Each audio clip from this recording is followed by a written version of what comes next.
मीन राशी, आर्थिकदृष्ट्या हा महिना चांगला जाईल.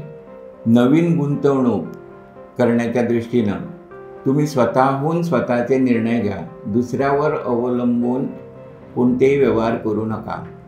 काल्पनिक विचार किंवा भीती मनात बाळगून कोणत्याही गोष्टीचा बाऊ करू नका.